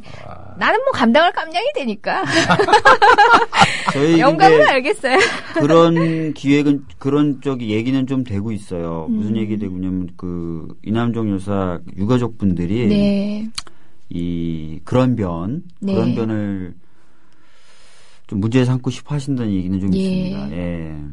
저는 적절한 수준에서는 문제 삼을 필요도 있다고 생각합니다. 이거는 또 고인에 대한 문제이기도 하고 고인이 남기려고 했던 뜻 자체를 훼손하는 문제이기도 하고요. 그러니까 재미있는 게 그 형님이 원래 그 돌아가신 분과 같이 살아요. 그리고 그 빚이 형님 빚이에요, 사실은. 그렇죠. 그리고 형님이 공식적으로 가서 조사 과정에서 수십 번 내 동생이 그 빚 때문에 서울까지 올라서 자살할 사람이 아니다. 그리고 빚 때문에 괴로워한 적 한 번도 본 적 없고 빚이 사실은 내 빚인데 나를 탓하는 경우도 한 번도 본 적이 없다. 그리고 제가 진짜 유서 봐도 빚에 대한 얘기 한마디도 없는데 그렇게 되는 걸 보고 형이 계속 그랬어요. 아니 왜 자꾸 보도가 이렇게 나가는지 모르겠다. 내 동생 이런 이유로 죽을 사람 아니다. 이렇게 얘기를 하셨던 그런 게 참 기억이 나네요. 예. 근데 그걸 넘어가지고 이제는 그런 변은 이게 빚도 아니고 이게 기획된 이거라고 얘기하니까 형 입장에서는 이게 납득이 되겠습니다. 납득이 되는 게 아니라 용납이 안 되시겠죠. 예. 아유 참. 정말 우리가 그렇게 무던히 지키려고 하는 표현의 자유를 혼자 누리고 있는 그런 변입니다. 저는 뭐 그런 생각이 들 때는 정말 씁쓸하고 과연 우리가 언제까지 명예훼손 그리고 모욕죄 관련해서 비영포화를 주장하면서 이렇게 온순하게 있어야 되는지 하는 생각도 가끔씩은 들어요. 가끔씩은 들어요. 예전에 박원순 변호사님이 저한테 전화를 한번 하신 적이 있어요. 박원순 변호사님 뭐 저하고 막 친하고 그러신 건 아닌데 가끔 뜬금없이 전화를 한두 통 하실 때 있는데 오늘 전화를 하셔가지고 이제 그러시는 거예요.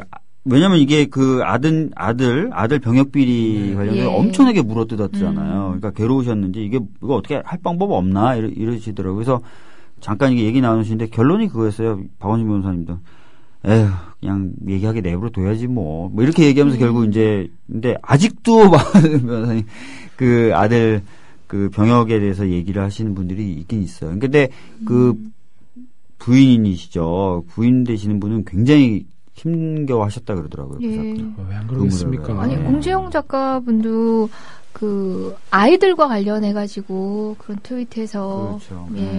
마구잡이 얘기를 할 때는 너무 그것만큼은 본인이 표현의 자유를 옹호하지만 참기가 너무 힘들다. 그러니까요. 그런 얘기도 하시더라고요. 정작 우리는 그럼에도 불구하고 표현의 자유를 지켜드리고 있습니다. 그런 변에. 그래서 사실은 이광철 변호사님 지난번에 얘기했던 그 상식이라는 표현 있잖아요. 좀 서로 이제 상식을 좀씩 하나씩 지켜나가면서 이렇게 상식에 기반한 어떤 정치적인 어떤 공방을 하더라도 그런 식으로 그런 식으로 하는 문화는 좀 돼야 되지 않을까 이런 생각이 들어요. 저는 이제 이 후기에 그런 변에게까지 존칭을 쓰냐 이제 이렇게 올려주셨는데 우리가 그런 거거든요. 이 종북이라는 게 그럴듯하게 MB 정권처럼 그럴듯하게 해가지고 그럴듯하게 종북을 포장해갖고 국민들한테 하면 이게 국민들은 정말 그런갑다 해요. 종북 프레임이 알게 모르게 이렇게 국민들한테 스며들어가지고 이 해악을 발생시키는데 제가 우리 변 선생님을 대가라고 말씀드린 거는 참 그런 정말 종북 프레임의 해악을 몸소 아주 그냥 잘 보여주시잖아요. 저는 그런 점에서 우리 변 선생님께서 앞으로 이렇게 맹활약을 해주셔가지고 이런 정말 종북 식당인이 이런 참 현란한 앞으로 활약을 기대하는 뜻에서 그렇게 존칭을 붙인 것입니다. 네. 뭐 우리가 존칭을 붙인다는 게 뭐 그분 통장에 돈 얹어드리는 것도 아니고요. 오히려 부끄러울 겁니다. 뭐 맹비난을 하는 가운데 그런 호칭 하나는 여러분들 크게 노여하시지 않아도 되는 것 같아요. 달리 얘기하면 비꼬는 하나의 방법일 수도 있는 거고요. 예, 염려하지 마세요. 존경하고 있지 않습니다. 예, 우리 변호사가 또 놓칠 수 없는 게 있죠. 우리 동료 변호사였던 우리 의원님이 되신 김진태 님께서 또 법안을 명색이 법률가였던 사람이 예, 그런 법안을 내셨는데요. 대단하신 분이죠, 이분도. 예. 이분도 대가신 분. 이분도 대가세요. 전국의 대가신 분. 아우, 저는 같은 법전을 보고 공부를 했는지 납득이 되지 않습니다. 그 변호인 접견 교통권 제한에 관한 법률입니다. 이게 이석기와 같은 사람을 변호인이 마구잡이로 이렇게 접견을 하고 이런 과정에 수사가 방해가 되고 재판에까지도 곤란을 겪게 된다. 이런 취지로 결국은 관련 법안 발의를 했는데요. 이 법안이 결국은 또 별도의 법을 통해서, 법의 제정을 통해서 된 게 아니라, 우리가 전두환 노태우 당시에 제정됐던 법이죠. 풀네임이 어떻게 되죠? 헌정질서 파괴 등에 관한 무슨 법률인가요? 아니, 그 법 안에 개정이 되면서. 예. 지금 아마 예, 법안 개정은 형사소송법 개정안으로 형사소송법 개정안으로 나온 걸로. 네. 그래서 형사소송법 지금 34조인가요? 예. 거기 보면 이제 형사소송법 34조 자체를 개정한 예, 그렇습니다. 네. 34조인가 그래가지고 지금 굉장히 과감한 시도시죠. 예. 네. 저는 그래서 그 외피를 두른 건 헌정질서 파괴법에 대한 아닌 걸로 알고 있는데 내용을 형사소송법 맞습니다. 예, 예. 34조에 확인하겠습니다. 변호인 또는 변호인 또는 변호인이 되려고 하는 자는 접견 교통할 수 있다. 이 규정을 둬가지고 2항에 다만 전항의 규정에도 불구하고 국가 안보를 저해하는 특정한 무리들에 대해서는 변호인 접견 교통권을 제한할 수 있다. 이런 취지로 아마 지금 개정안을 그러네요. 형사소송법 개정안 맞네요. 형사소송법 개정안을 굉장히 진짜 그러니까 더 용감하신 거죠. 진짜 용감하신데요. 어떤 특별법을 통해서 어떤 그 반국가적인 행위자 이런 부분들을 정의 규정을 엄격히 두고 이런 것도 아니고 자, 형사소송법의 일반적인 변호인 접견교통권을 제한하려고 하는 그런 점에서 이 변희재 선생님을 능가하시는 대가다. 저는 그런 생각이 좀 듭니다. 변호사의 접견교통권이라는 뭔가요? 변호사의 접견교통권이라고 하는 것은 구속이나 체포돼 있어서 즉 인신이 이제 국가기관에 의해서 이렇게 돼 있는 분들에게 변호사가 가서 얼굴도 보고 그다음에 서로 이야기도 나누고 하면서 변호인의 조력을 할 수 있는 변호인의 조력을 받을 수 있는 그런 권리 중에 핵심 부분이죠. 예. 설명이 제대로 됐나요? 그래서 훌륭합니다. 어려운 질문을 하고 그러세요. 훌륭합니다. 보충하겠습니다. 그래서 여러분 변호인 영화에서 본 것처럼 그렇게 구타나 이런 위법한 수사가 있는 것 역시도 변호인이 접견을 교통해서 결국은 그 옷을 올려보면서 발견을 하게 되잖아요. 그 진호 학생의 멍자국을 발견하게 되잖아요. 변호인의 접견 교통은 바로 그런 부분도 포함이 되는 겁니다. 그러니까 정당하게 범죄 사실에 대해서 수사를 제대로 합법적으로 받고 있는지, 그리고 구금 과정에서 부당한 처우는 없는지, 그런 것을 유일하게 체크할 수 있는, 가족이 간다고 해도 그 철창 사이에서 10분 남짓한 시간의 제한을 두고 만날 수밖에 없거든요. 그렇죠. 그런데 그런 인신구속과 관련된 총체적인 부분들을 소통할 수 있는 유일한 창구가 변호인입니다. 그게 김진태 대가님의 법안 발의가 얼마나 말도 안 되는 황당무계한 것이냐면, 우리 헌법의 12조 사항 보면 체포 또는 구속된 사람은 즉시 변호인의 조력을 받도록 되어 있습니다. 누구든지라고 그래가지고 어떤 제한도 두지 않도록 되어 있고요. 심지어 우리 대법원 2007년도 대법원 결정을 보면 그게 이제 이른바 1심의 사건 관련해가지고 우리 민변의 변호사님이 이제 했던 사건인데, 저희 민변의 이제 변호사님 한 분이 그 1심의 사건에 피의자들하고 평소 관계가 있었다는 거예요. 그래가지고 이분 접견을 허용해주질 않았어요. 공범이다. 사실상 공범이나 마찬가지이기 때문에 변호사의 예피는 있고 있지만 공범이다. 이 사람은 지금 변호사이기는 하지만 변호인으로 선임계는 됐지만 이 피의자들하고 공범 관계이기 때문에 수사 기밀이 새나갈 수 있다고 그래가지고 접견을 불허한 사례가 있었습니다. 그래가지고 그 변호사님이 법원에 이제 준항고를 해가지고 접견 교통을 제한한 부분에서 법적으로 다퉜고, 그때 우리 대법원이 그랬습니다. 변호인의 접견 교통을 제한할 어떤 실적법적 근거도 없기 때문에 맞습니다. 헌법은 누구든지 즉시 변호인의 조력을 받도록 돼 있기 때문에 이 변호인의 접견 교통을 제한한 조치는 위법하다고 분명히 확인한 바가 있는 거거든요. 그런 점에서 이 김진태 우리 대가님의 이번 시도는 김진태 대가님 제가 참 그 존경하는 큰 훌륭한 선생님이시긴 한데 고시 공부할 때 헌법을 공부를 제대로 하셨는지 그러니까요. 모르겠습니다. 그러니까 우리가 까먹으셨나? 예. 아까 말씀드렸던 것처럼 이제 변호인의 조력을 받을 권리라는 것으로 헌법이 규정하고 있죠. 근데 이 헌법이 보장하고 있는 국민의 기본권은 법률에 의해서 뭐 법률에 의해서 국가 안전 보장이나 이런 것들을 이유로 제한은 할 수 있어요. 하지만 본질적인 부분, 그 기본권의 본질적인 부분은 건드려서는 안 된다. 이렇게 돼 있거든요. 그런데 변호인의 조력을 받을 권리 중에요. 그중에 본질이 바로 변호인 접견 교통권이에요. 그 변호인의 조력을 받을 권리 안에 여러 내용이 들어있는데 그중에 하나인 변호인의 접견 교통권은 바로 그 본질이다. 조력받을 권리의 본질이다. 이 부분이 훼손이 되면 변호인의 조력을 받을 권리 자체가 의미가 없어진다. 라고 헌재가 판단을 했어요. 예전에 수차례.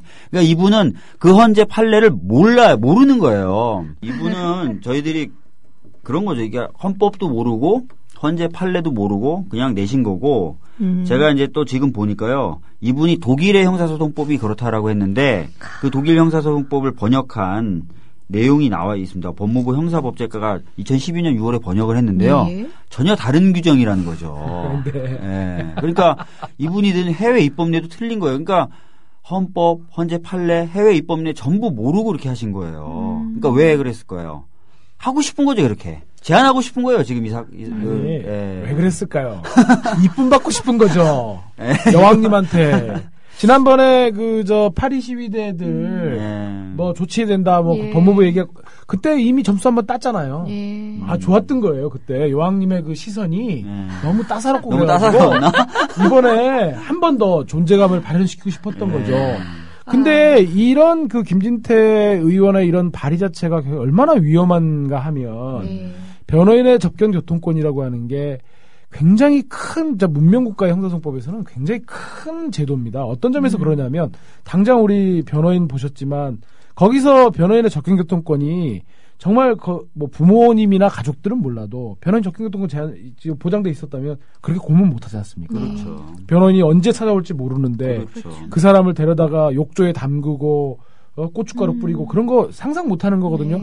예전에 저희 그 80년대 후반까지만 해도 이 안기부의 가장 큰 그 수사의 가장 큰 한 팁은 뭐냐면 변호인 올 때까지 자백을 받아내는 거였어요. 그래가지고 변호인이 접견 가면 뭐 예를 들어서 지금은 서울시 무슨 그 숙소 무슨 유소스텔로 됐지만 그 남산의 안기부로 가면 어디 가봐라 뺑뺑이 돌리고 그 변호사들 접견 가갖고 1시간 기다리고 1시간 기다렸다가 여기 없는데요 저쪽 이문동 분실 가보세요 글로 가고 또 거기 가면 여기 없는데요 다른 데 가보세요 해가지고 그 안에 지금 고문을 하고 있었던 거란 말이에요.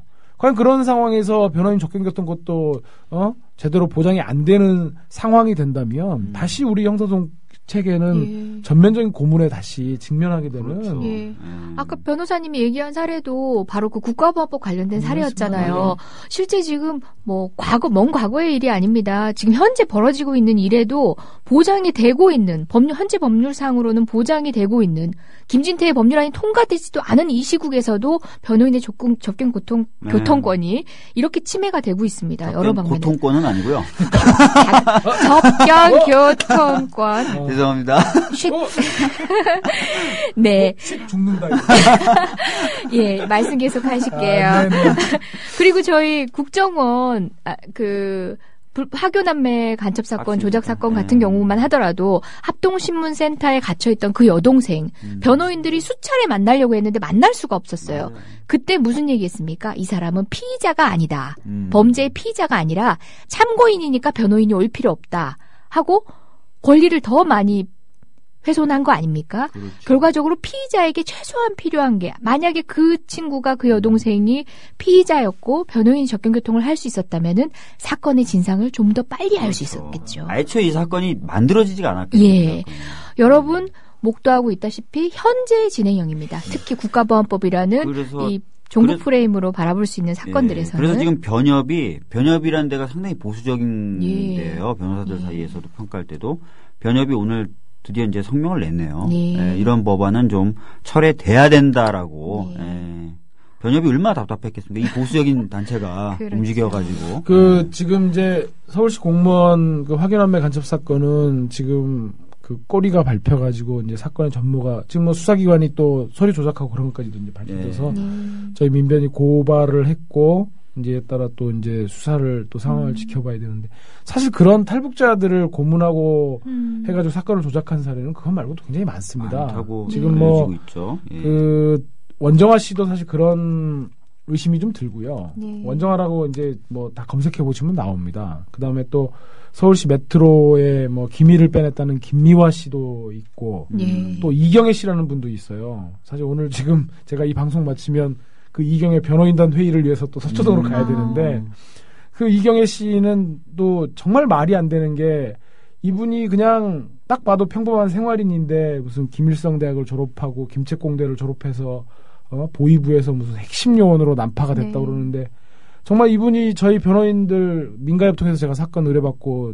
처음 갔을 때 저 합신센터에서 사실대로 진술하지 않는다고 매맞고 막 그래가지고 기절을 할 정도로 맞았다는 거예요. 그래갖고 지금 사실 항소심까지 끝났고 대법원에서도 그 과정에서 이제 똑같습니다. 그 변호인에 나오는 그 저기도. 예. 그래서 본인이 자백한 걸로 인정해가지고 그 자백 진술 밖에는 증거가 없는데도 결국은 이제 형이 확정돼갖고 지금 청주 여사로 이제 형을 살러 가셔가지고 그 이후 어떻게 할 건지. 그래서 저희 지금 그 사건도 조작의 진실이 밝혀질 것이다 해가지고 지금 저 변호인들이 또 여러 가지 또 고민도 하고 지금 그러고 있는 상황입니다. 그럼 뭐 확정이 됐는데 다시 한번 이렇게 예, 이제 저희는 지금 추가적으로 증거를 수집해서 조작됐다는 증거를 수집해서 재심을 좀 해보려고 뭐 이 자리에서 자세히 말씀드리기에는 우리 또 열심히 이 방송 듣고 계실 우리 국정원 정보 유출하면 안 되죠. 동지분들께 좀 궁금해 하셔야 또 이렇게 재밌잖아요. 또 예. 어쨌든 지금 또 그것도 한번 또 열심히 해서 진실 한번 파헤쳐 보려고 하고 있습니다. 예. 아니 이 탈북자의 지위 뭐 어쨌든 그 정말 대한민국의 뭐 헌법의 보호를 받지 못하고 있는 헌법이 적용되지 않는 그 합동신문센터라는 모호한 땅에서 벌어지는 그 갖가지 일들에 대해서도 결국은 변호사라는 법적 조력자가 접근할 수 있는 어떤 방식이 보장이 돼야 좀 해소될 수 있는 측면도 있겠죠. 물론 뭐 북한 탈북 주민들이 바로 우리 사회에 편입된다는 걸 주장하는 것도 아니잖아요. 우리는 최소한 그 안에서 법적 통제를 받을 수 있도록 그렇다면은 최소한 공인된 그러니까 인권의식과 법적인 책임감으로 공인된 이런 변호사가 접견교통을 통해서라도 조금 내부실 사항을 파악할 수 있는 정도의 시스템이 마련이 돼도 뭐할 마당에 지금 기존의 시스템에서 더 후퇴시키려 하는 그런 법안이었던 거죠. 원래 그 탈북자들 합동신문센터에서 보호라고 이제 법에서는 표현하고 있는데 그 보호 기간이 원래 3개월인가 그랬습니다. 이게 최근에 그 3개월 연장돼 갖고 최장 180일 동안 보호할 수 있도록 법이 바뀌었고요. 그런 법이 바뀌게 된 논리조차도 역시 종북으로부터의 국가 보위 이거였었습니다. 그러니까 이게 종북이라는 게 아까 말씀드린 것처럼 얼마나 이 신주단지냐면 갖다 붙이면 다 되는 거예요. 정말 뭐 이것도 종북. 그러니까 국정원 개혁도 개혁하면 종북 세력들이 좋아하니까 나라를 종북으로부터 못 지키니까 안 된다. 지금 그리고 국정원에 이런 휴대전화 감청하는 것도 둬야 된다는 것도 다 종북. 뭐 사람이 죽어도 종북. 밥값을 떼먹어도 종북. 밥값을 떼먹는 게 아니라 밥값을 달라고 하면 그대로 밥값을 달라고 하면 수입료를 달라고 하면 그것도 종북. 수입료를 깎으면 종북이요. 아니 이광철 변호사님 잠시 얘기를 하셨는데 그 얘기도 우리 뭐 시간이 얼마 남지는 않았지만 간단하게 얘기를 해볼까요? 5, 6분 남은 거 아니에요? 국정원이 지금 개혁이 되고 보다 통제돼야 될 국정원이 스스로 가지고 있는 무기를 더 넓히려고 했어요. 방금 얘기하신 것 중에 휴대전화 감청. 정확하게는 휴대전화 감청은 아니었고요. 지금 이제 상황을 좀 말씀드리면 지금 국정원 개혁특위가 국회에 설치되어 가지고 활동들을 하고 있고요. 지난 12월을 기점으로 해서 이른바 1라운드는 종결이 됐습니다. 아마 이제 그때도 말씀을 드렸지만 지금 현재 국정원 내에서의 댓글 부분들은 정치 홍보 댓글은 달지 못하게 하고 어길 시에는 형사처벌하는 정도. 그다음에 연락관이라고 그래가지고 국정원 그 요원들이 뭐 그 정부나 그 언론 뭐 이런데 출입해가지고 하는 부분들 가운데서 국회하고 언론만 정당 언론만 네. 못하게 하고 나머지는 연락관들이 계속 출입하는 걸로. 네. 뭐 그다음에 뭐 국정원 내에 무슨 신고센터 같은 걸 해가지고 뭐 정치 개입하라는 상관의 지시에 뭐 거절할 수 있는 뭐 그런 뭐 말도 안 되는 뭐 말장난 같은 그런 개혁안들로 이제 1라운드가 마무리가 됐고 네. 이제 2라운드는 새누리당이 벼르고 있다는 겁니다. 네. 국정원이 너무나 많은 권한을 뺏겨가지고 다시 탈환을 해야 되나? 국가를 지켜야 된다라고 하는 국정원의 본래 기능을 수행할 수 없을 정도로 국정원이 너무나 많이 개혁됐기 때문에 국정원이 본래 기능을 행사할 수 있도록 뭔가 기능들을 새로 장착해 주자라는 게 이번 2라운드에 새누리당의 네. 공세인데 그 중에 하나가 이제 이번에 휴대전화 감청을 지금 현재 통신부밀보호법상으로 휴대전화 감청을 못하게 하는 법은 없습니다. 네. 다만 지금 국정원이 서상기 위원장을 통해서 내놓고 있는 부분들은 뭐냐면 국정원이 감청할 수 없는 장비는 써서는 안 된다. 이동통신사가 써서는 안 되고 국정원이 감청할 수 있는 기술적으로 감청이 가능한 장비만 쓰도록 하되 그거를 통신회사가 구입하는 것은 돈이 많이 드니까 그거를 국민의 예산으로 구입해 주겠다. 훌륭하죠. 예. 그러니까 국민 보고 자기를 감시하도록 세금을 내라는 얘기가 돼버려요. 예. 황당하잖아요. 예, 그래서 서상기 위원장이 그 법안을 발의했고요. 지금 국정원이 좀 몇 가지 오래된 민원이 있어요. 원래 소원, 네. 휴대전화 감청 문제하고 그다음에 테러방지법을 지금 민간이나 정부 여러 군데 나눠져 있는 부분들을 총괄해가지고 국정원이 딱 틀어질 수 있게끔 하는 것도 오래된 소원이죠. 국정원에. 그다음에 뭐 그 테러방지법 안에는 사이버 테러 부분에 대해서 뭐 디도스 공격이라든지 이런 부분들도 국정원이 민간까지 다 틀어질 수 있게끔 하는 몇 가지 민원을 가지고 있습니다. 그 가운데서 지금 서상기 위원장이 일탄을 터뜨린 것에 불과한 거고요. 앞으로 이제 그러면 테러방지법이라든지 사이버 테러 부분들에서 국정원이 다 틀어지게 되면 우리나라는 명실상부한 국정원 공화국이 되는 겁니다. 이제 국정원으로부터 모든 사람들이 다 이렇게 지금도 다 그러고 있는데 의무로양으로 이제는 대놓고 하겠다는 거죠. 그래서 이런 감청하고 뭐 사이버상에서 모든 움직임을 국정원이 다 관리 통제하고 또 우리 오프라인의 생활들도 국정원이 다 감시하고 이러겠다는 거거든요. 지금 그래서 이 2라운드의 상황을 우리 국민 여러분들께서 아주 유의 깊게 지켜봐 주셔야 돼요. 좀 부러운 게 미국은 작년에 에드워드 스노든이라는 사람이 그 네. 미국의 어떤 감청이나 이런 걸 폭로했잖아요. 네. 그러니까 미국은 뭐 대선에 개입하거나 이런 것도 아니고 그런 사건이 있었던 것들 이렇게 하고 있다라고 폭로를 하니까 지금 뭐 여론이 막 일어나면서 1월 14일 날 그 감청에 대한 제도를 개선하기 위한 청문회가 열린대요. 예. 그리고 민주당에서도 나서서 이 제도를 다 바꿀 필요가 있다라고 얘기하고 있고 그래서 이런 거 보면은 제가 미국 별로 안 좋아하지만 아유 미국이 그래도 이렇게 좀 문제 제기하고 사람들이 이렇게 뭐라고 하면은 바꾸는 척이라도 하는구나 이런 느낌이 좀 네. 드는데 우리나라는 심지어 대선에까지 개입했다고 지금 예. 얘기가 나오고 있음에도 불구하고 더 달라 나한테 힘을 더 달라라고 얘기하니 이게 참 답답한 노릇이죠. 예, 아유, 저희 뭐 하나 주제만 좀 더 심도 있게 얘기하려고 했었어도 어떻게 보면은 이 시간이 다 필요했던 주제들이었어요. 근데 변호사님들 다 이렇게 말씀하시고 싶은 게 속안에서 뭉글뭉글 올라오는데 계속 자르면서 몇 가지 얘기를 같이 했습니다. 1시간 반이어서 더 짧았던 것 같아요. 개편 이후에 그 2시간 저희가 쓸 때는 더 넉넉히 농담도 하면서 저희 물 먹은 거죠, 그러니까. 뭐 딱히 우리가 못해서 잘린 건 아니고요. 방송국 사정에 의해서 그런 거겠죠. 그렇습니까? 우리 프로그램만 혹시 1시간 반? 방송국이 그럼 전체적으로 30분 동안 방송을 못하게 됐나요? 혹시 방송국이 종목? 국민TV에 대한 이해도가 부족하신 두 분을 제가 가외 교육을 시켜드리겠습니다. 예, 지금 4시 방송 때가 전부 1시간 반 정도로 줄어들었습니다. 뭐 아쉽더라도 저희는 여기서 마무리를 네. 해야 될 것 같아요. 실은 개편 때 이런 변이 있나로 매주 채우고 싶었어요. 근데 이 두 분이 여러분들 오늘 방송에서도 들으셨다시피 곳곳에 또 사회 현장에 계셔야 되는 분들이어서 시간을 맞추시기가 쉽지 않았어요. 오늘도 두 분 고생 많으셨습니다. 네. 예. 수고하셨습니다. 예, 저는 다음 주에 또 다른 손님과 함께 여러분들 찾아오겠습니다. 오늘 고맙습니다.